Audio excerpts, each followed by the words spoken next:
Jadi ada seorang pria yang dihantui sama roh korban sampai-sampai dia terpaksa memecahkan kasus yang selama puluhan tahun terakhir tidak terpecahkan.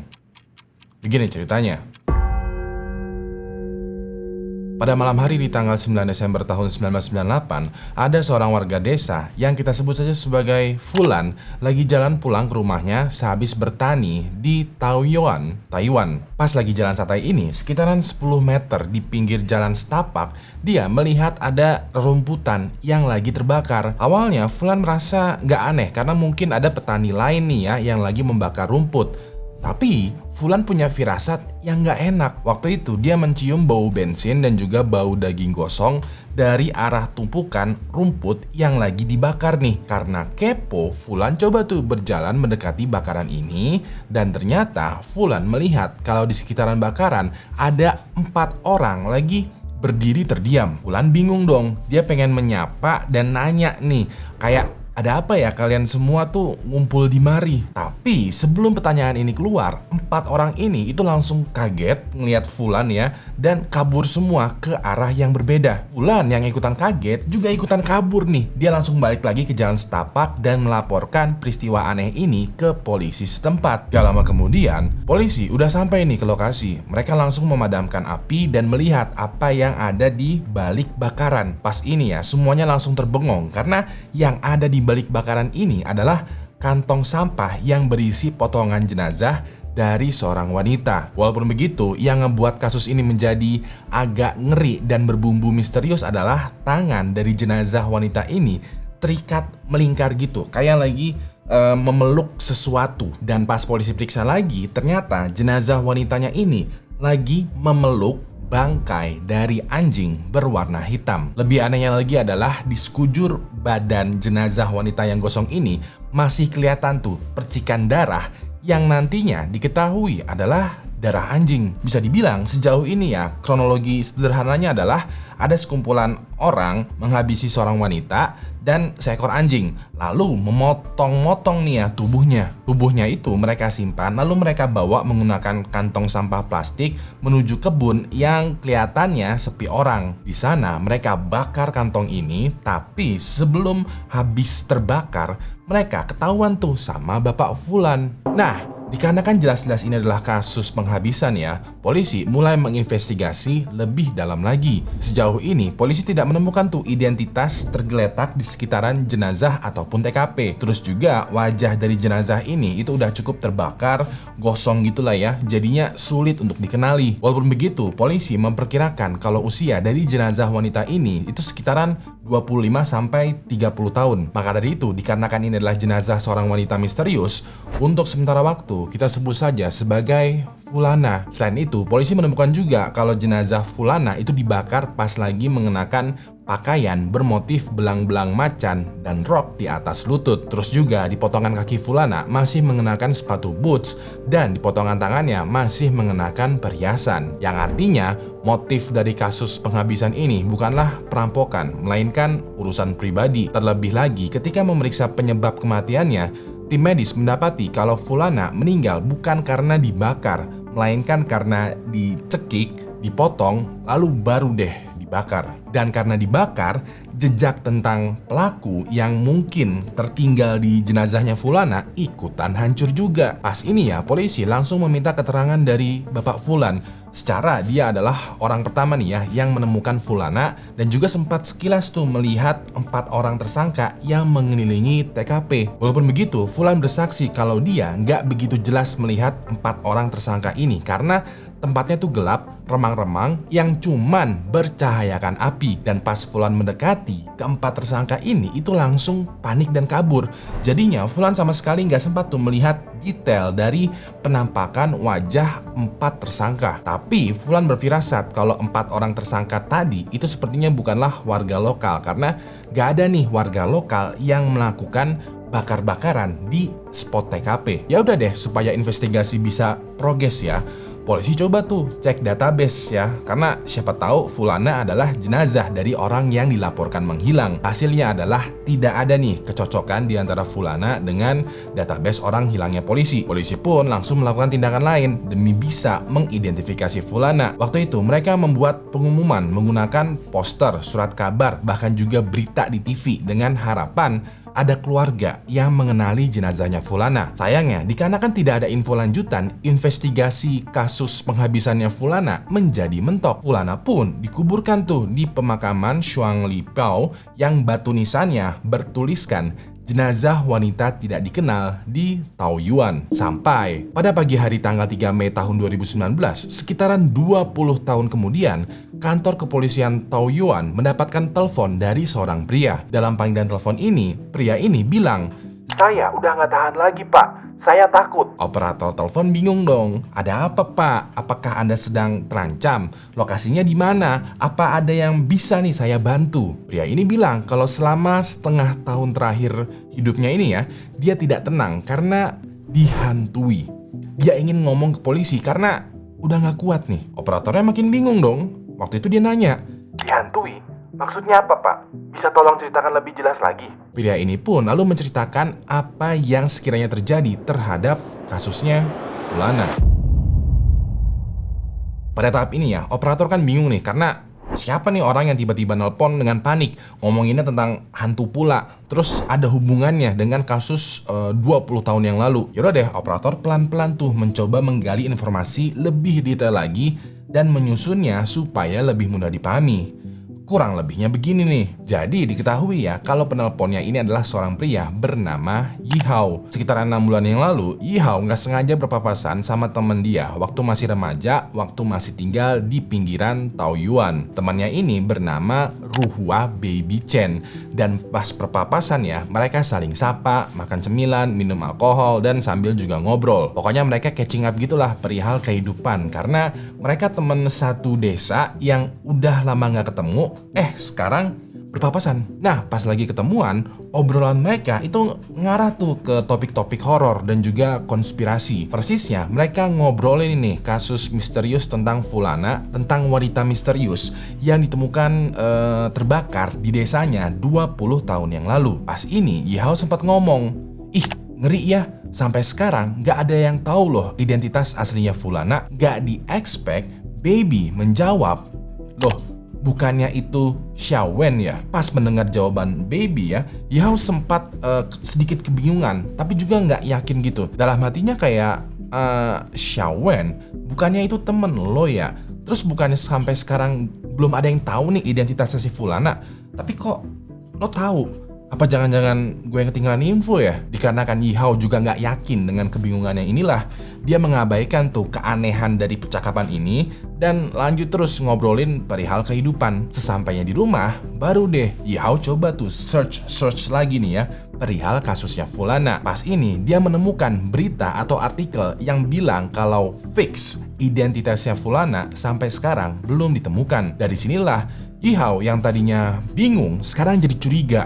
Kok Baby bisa tahu kalau identitasnya Fulana adalah Xiaowen yang padahal pihak berwajib pun gak ada yang tahu? Apa jangan-jangan Baby bisa tahu karena dia adalah salah satu pelakunya? Sejak inilah Yihao langsung masuk tuh ke mode detektif. Dia mulai search lagi nih ya kasusnya Fulana, baca-baca, menghubungkannya dengan Xiaowen, nonton dokumentari, dan lain sebagainya. Dan pas lagi investigasi inilah, entah karena stres atau kepikiran terus, dia jadinya dihantui sama Xiaowen. Menurut kesaksiannya Yihao ya, selama 6 bulan terakhir, Xiaowen itu selalu aja datang ke dalam mimpinya dan meminta pertolongan. Tapi namanya juga detektif di internet ya, Yihao itu nggak bisa investigasi banyak karena dia selalu aja mentok karena cuma berdasarkan artikel di internet aja. Terlebih lagi kasusnya ini kejadiannya udah 20 tahun yang lalu. Kasusnya udah banyak yang lupa, warga desanya udah pada move on, informasinya terbatas pula.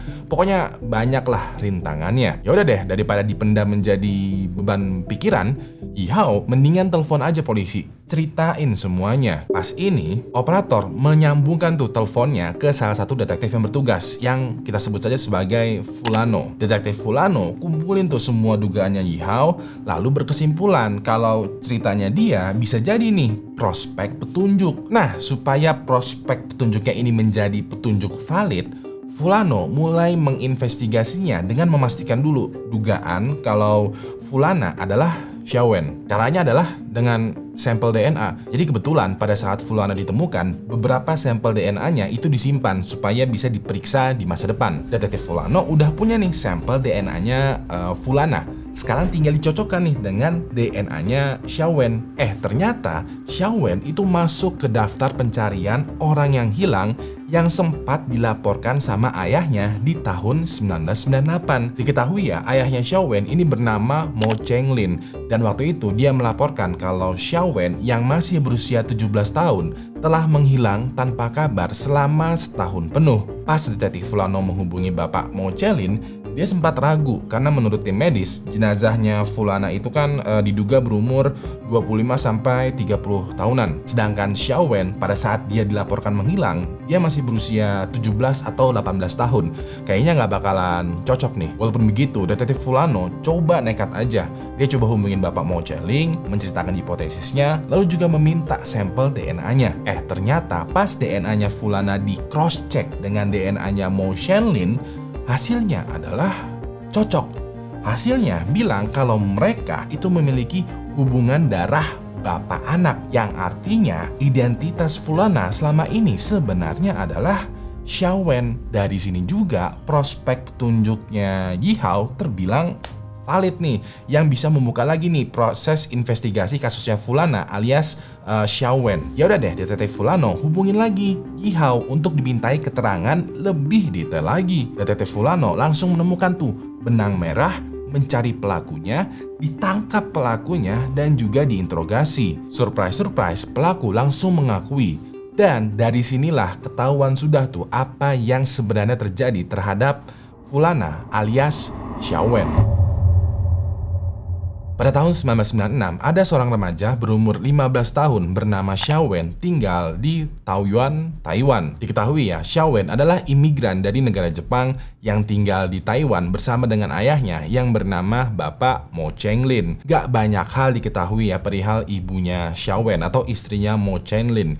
Yang jelas, anak dan bapak ini mereka pindah dari negara Jepang menuju ke Taiwan berdua aja. Dikarenakan perbedaan bahasa, Xiaowen memiliki masalah nih di sekolahnya. Dia selalu mendapatkan nilai yang jelek, susah bergaul dengan teman sebayanya, sampai-sampai dia merasa kesepian dan terisolasi. Gara-gara ini, Xiaowen mencari pergaulan tuh di luar lingkungan sekolahnya, yaitu ke lingkungan preman yang kebetulan bisa memahami Xiaowen. Ya udah deh, gara-gara sering bergaul dengan preman ya, Xiaowen menjadi punya kebiasaan minum alkohol dan juga clubbing tiap malam. Mengetahui hal tersebut, Bapak Mo Chenglin marah karena nggak pengen lah Xiaowen mabuk-mabukan ataupun clubbing bersama dengan preman. Sekali dua kali Xiaowen diperingatin ya, tapi masih melanggar juga. Dan ya udah deh, Bapak Mo Chenglin itu mulai kasar nih ya, dan memukuli Xiaowen. Xiaowen bukannya sadar atau kapok, malah semakin menjadi-jadi. Dan pada suatu malam, dia memutuskan untuk kabur dari rumah menuju ke daerah pedesaan yang terpencil gitu. Pas ini ya, Xiaowen yang luntang-lantung, gak punya tempat tinggal ataupun punya orang dewasa yang mengawasinya, seperti biasa mengandalkan teman-temannya yang juga preman. Dari teman-teman inilah Xiaowen dikenalkan sama satu orang pria bernama Xiaopan yang katanya mau menampung Xiaowen. Tapi perampungannya ini gak gratis. Xiaopan menjelaskan kalau Xiaowen bakalan ditampung asalkan dia mau bekerja sebagai SPG di toko biji pinang.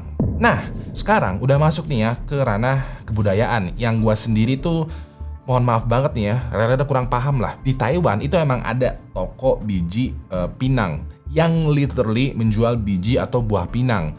Tapi yang menjual biji pinang ini biasanya adalah SPG-SPG cantik yang juga ikutan menjual dirinya. Bisa dibilang kalau gua sederhanakan nih ya, toko biji pinang itu kayak semacam kedok untuk menjual jasa prostitusi.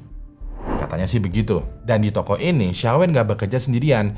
Di situ ada Xiaopan sebagai bosnya, lalu juga ada seorang pria lagi bernama Changbi, dan dua wanita bernama Yusi Chen dan Baby Chen. Untuk beberapa waktu selanjutnya, Xiaowen bekerja tuh seperti biasa. Dan dikarenakan dia memiliki kepribadian yang periang, bebas, cantik, manis, dan lugu, Xiaowen mampu nih menarik perhatian pelanggan baru ke toko biji pinang. Dikarenakan hal tersebut juga, bisnis toko biji pinangnya itu jadi semakin maju. Xiaopan, Changbi, Yusi Chen, dan juga Baby, pokoknya teman-teman kerjanya itu seneng nih dengan kehadirannya Xiaowen. Xiaowen pas ini menganggap juga kalau mereka inilah keluarga barunya. Inilah kenyamanan yang selama ini dia cari. Ya udah deh, Xiaowen pun jadinya akrab nih sama circle barunya dia. Sampai entah bisikan dari mana ya, Yusi Chen berfirasat kalau Xiaowen sepertinya suka sama Changbi. Masalahnya, Changbi udah punya pacar yaitu Baby Chen. Dan Xiaowen gak tahu kalau Changbi dan Baby Chen berpacaran. Pas ini, Yusi Chen bisik-bisik gitu ke Baby Chen, bilang, kayaknya si anak baru itu suka deh sama pacar lo. Kayaknya lo bakalan kalah saing deh sama doi. Mendengar hal ini ya, Baby Chen tersundut emosinya. Dia langsung melabrak Xiaowen, dipukulin habis-habisan, bahkan juga ya dibotakin dong kepalanya Xiaowen. Sebagaimana yang lo pahami ya, rambut itu kan adalah salah satu aset penting dari wanita.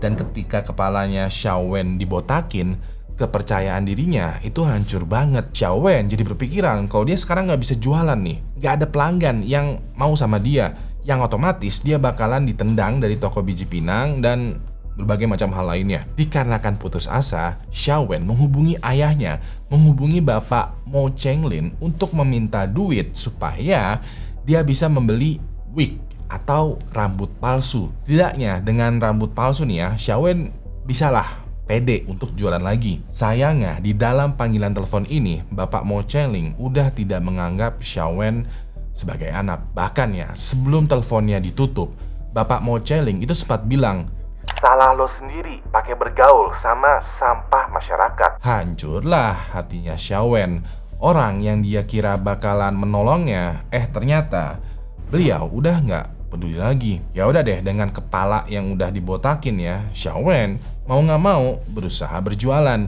Dan dengan hasil duit yang seadanya, Xiaowen bisa nih membeli wig yang juga seadanya. Lalu, sekitaran awal bulan Desember tahun 1998, Xiaowen memergoki Xiaopan, bosnya, melakukan transaksi jual beli narkoboy di toko biji pinang. Pas kepergok, Xiaowen itu sebenarnya sebodoh teing lah, karena bisnis prostitusi berkedok toko biji pinang itu sebenarnya udah ilegal nih. Kalau sekiranya toko biji pinang ini ditambah lagi tuh ya aktivitas ilegalnya, ya udah, Xiaowen nggak peduli. Emang ini adalah tempatnya aktivitas ilegal. Tapi di lain pihak, Xiaopan panik karena ternyata dia adalah anggota militer yang kalau transaksi jual beli narkoboynya ini ketahuan, dia bakal mendapatkan hukuman yang sangat berat. Xiaopan cerita juga kalau dia rada-rada terpaksa jual beli narkoboy karena bisnis toko biji pinangnya lagi sepi nih. Jadinya dia nyambi. Xiaopan pun lalu buat deal-dealan nih dengan Xiaowen dengan bilang,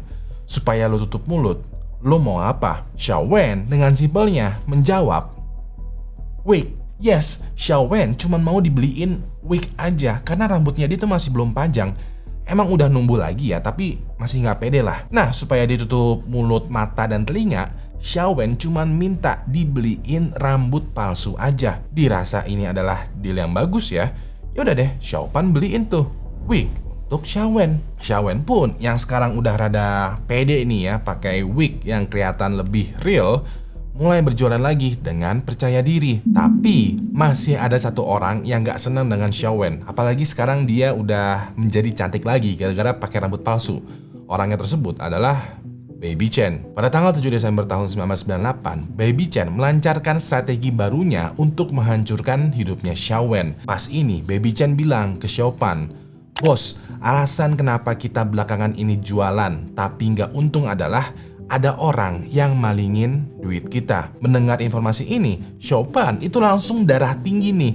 Dia nanya, siapa nih maling di antara kita? Baby Chen dengan simpelnya menjawab, Xiaowen. Ya udah deh, dikarenakan Xiaopan murka, dia langsung melabrak tuh Xiaowen yang pada dasarnya dia nggak tahu apa-apa. Xiaopan membawa Xiaowen ke lantai 2 toko biji pinang, dia ikat, dia pukulin tuh sampai babak belur. Xiaopan juga menginterogasi Xiaowen, memaksa dia untuk mengakui bahwa dialah malingnya. Dia yang udah nilepin duitnya Xiaopan. Walaupun begitu, dengan mulut berdarah dan juga wajah bonyok, Xiaowen menjawab, "Teing." Dan dikarenakan Baby Chen juga somehow punya masalah dengan Xiaowen, dia jadinya juga ikutan tuh mukulin. Lalu Changbi, lalu juga Yusi Chen. Bisa dibilang ya, pada tahap ini semua orang yang dianggap keluarga oleh Xiaowen udah mengecewakan dia. Lalu pada tanggal 8 Desember tahun 1998, Xiaopan, Changbi, Yusi Chen, dan Baby Chen membawa Xiaowen ke sebuah kontrakan terpencil yang letaknya beneran ada di pinggiran desa. Di pas ini ya, dikarenakan Xiaopan berpikiran kalau Xiaowen itu masih belum mengaku juga, dia tingkatin nih level penyiksaannya. Xiaopan waktu itu menelpon tuh circle temennya yang preman-preman sambil bilang, "Cuy, gua punya mainan baru nih buat kalian semua." Gak lama kemudian datang tuh beberapa preman setempat yang diantaranya adalah Yihao. Walaupun begitu, pada masa ini ya, Yihao itu masih muda banget, masih remaja berusia sekitaran 14-15 tahun yang masih sosokan jadi jagoan dan juga gelandangan. Pas preman-preman setempat melihat Xiaowen terlihat tidak berdaya, mereka semua langsung tuh melakukan pelecehan seksual kepada Xiaowen. Walaupun begitu, Xiaowen tidak ikutan nih karena dia masih punya moral kompas. Dia mungkin berusaha sok-sokan menjadi jagoan karena dia hidup di lingkungan preman.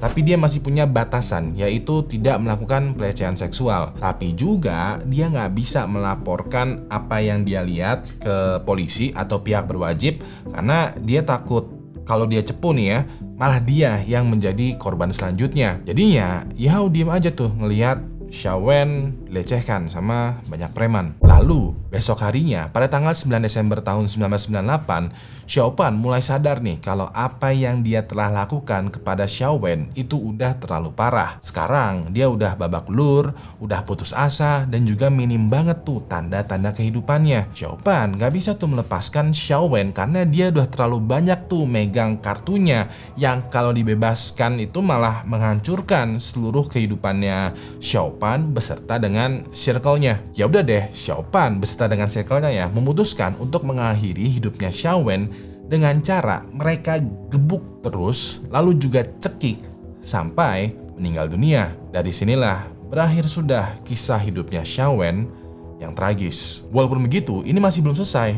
Menurut Xiaopan, Changbi, Yusi Chen, dan Baby Chen, pertama mereka mesti menghilangkan nih jenazahnya Xiaowen secara kalau jenazahnya ketahuan, mereka bisa nih ya tertangkap. Pas itu ya mereka langsung memotong tubuhnya Xiaowen menjadi beberapa bagian supaya nanti bisa mudah tuh diangkut lalu juga disembunyikan. Setelah sekiranya nanti udah disembunyikan, mereka semua itu bakalan berjanji gak bakalan cepu dan bakalan berpisah hidupnya masing-masing gitu untuk selama-lamanya. Lalu hal kedua yang mesti mereka lakukan adalah mengantisipasi rohnya Xiaowen. Jadi entah kenapa ya, walaupun mereka kejam, bengis, itu mereka masih percaya dengan tahayul, mistis, setan, hantu, penampakan, atau juga kutukan. Kayak laki tatoan tapi takut sama setan.